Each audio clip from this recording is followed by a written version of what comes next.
My wife, F/29, cheated on me, M/32, and I hit her. This is a little lengthy, so I apologize and offer thanks to anyone who takes the time to read it. Throwaway account for obvious reasons. My wife and I met in 2008 when we were both traveling. We met in Madrid and it was a very stereotypical meet cute. Our eyes met from across the bar and I approached her. We ended up going home together that night. We spent the next 3 days having sex and drinking and soaking up the sun, and decided to keep in touch.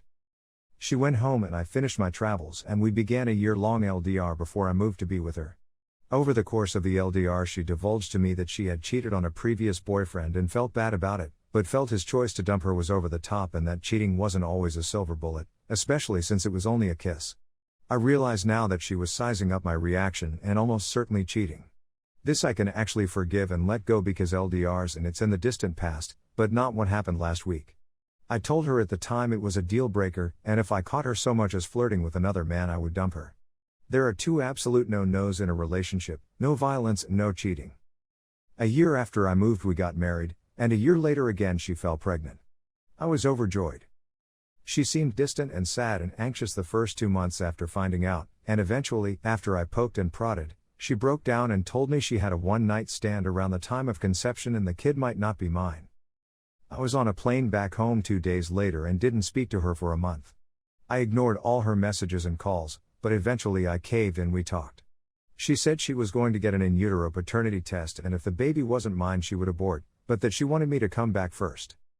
I went back and she got the test. I was in the room when she got the results. Not mine.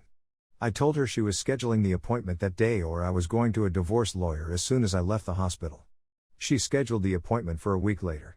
The day of the appointment I drove her and held her hand, as an abortion, under any circumstances, is a traumatic event for a woman. In the car she broke down in tears and begged me to wait, change my mind, try to make it work, anything but go through with it, and I looked her dead in the eye and told her, "Do whatever you want, it's your body and your life, but I will not raise another man's child. That child will be the living embodiment of your betrayal and a daily reminder of what you did. I will not subject myself to that. Abortion or divorce?" Edit for detail. I wanted a divorce. As soon as she hesitated I jumped right to divorce. I never tired to talk her into it. I advised against the abortion. She didn't want to keep the kid and lose the marriage, she wanted both. She told me directly that she would abort if I left her regardless. She even told me before I flew back that even if the baby was mine and I divorced her she would be getting an abortion. She wanted specifically to keep the child and have me raise it with her, and unless I stayed she was getting the abortion no matter what. That was not happening. She asked me if she had it if I would give her another chance. I said yes. I loved my wife. I am not sorry I refused to play daddy to her infidelity spawn. She got the abortion. There were complications and she was on bed rest for a month. For a while after she was short with me. Unaffectionate and cold. We lost the spark. I tried, she didn't. She told me one night after a few drinks that she resented me for making her choose. I told her I was glad she got the abortion as she deserved to suffer for what she'd done. I regretted saying this out loud immediately, even though that is exactly how I felt and still feel. One day I came home early from work and found her crying on the couch with a man next to her holding her. A man I'd met many times before. A man she worked with. The look on their faces told me everything I needed to know. He was the father. It wasn't a one-night stand. After I dragged him out of the house by his neck she admitted they'd had a 3-month affair. I will never know if this is the extent of the truth. To this day I accept that and have stopped asking. I began divorce proceedings and immediately kicked her out of the house. She begged and cried and pleaded for months, and again, I broke and took her back. I told her she had to quit her job and cut contact. She agreed and made the call there and then. We moved away from her city and bought a house in mine in the other end of the country. We went to marriage counseling and got better. Slowly but surely we went from strength to strength. We now both had total transparency on all accounts and accepted that's the way it was.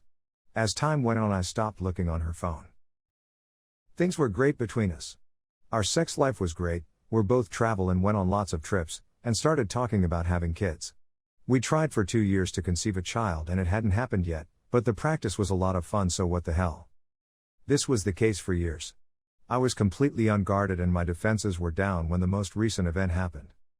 She had gotten slightly distant for a couple of months, but not so much that I was worried. I asked her about it and she always made a point of being affectionate when I did and assuring me it was all good, but her default, when not being prompted, was to be quiet and seek out her own space. She was out drinking with her friends one night and I stayed at home. I woke up at 4 a.m. and heard her voice downstairs. I went out and asked if that was her, no answer, she didn't hear me. I guessed pretty quickly that she was on the phone, and due to the time it was, her recent withdrawal, and her dubious relationship with Loyalty, I decided to listen in. She was laughing and flirting and saying like I miss you too and I love you too. I knew it was him, I was certain of it. Then she started talking about the hotel, how good the room service was and when she could see him again, and I had heard enough. I charged down the stairs like a bull and she knew she had been caught. She started yelling and screaming and cursing me, shouting that she'd been to a doctor here and she'd told her during the abortion there was some sort of a problem. She was drunk and slurring her words and crying, but somewhere in the minutiae of words like tear and scar tissue and permanent, I got it out of her that her uterus had been damaged and it was unlikely she could ever bring a baby to term. She'd found this out 3 months prior, right around when she started getting distant again. I grabbed the phone out of her hand. She tried to take it back. We clawed back and forth until I shoved her back on the couch and told her not to get back up until I told her to. I sat on the chair opposite her and went through every detail. A half dozen text messages from him asking when she was going to be leaving the bar and that he missed her voice and how much fun they'd had. Obviously all the other messages had been deleted, but she hadn't had a chance to delete the ones from that night yet. I read the messages aloud and she stared at me with daggers in her eyes. I asked her over and over to explain herself and eventually she jumped up and started screaming again.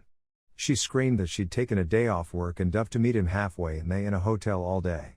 She screamed that when she got the news from the doctor she saw me as an enemy and he was her ally.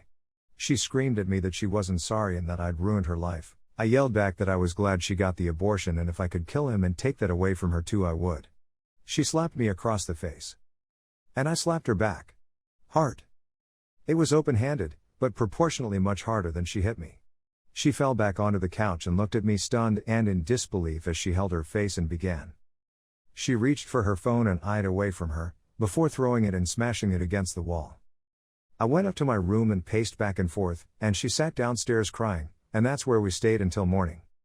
When I went downstairs she was asleep. I woke her up and told her to get a shower and get out.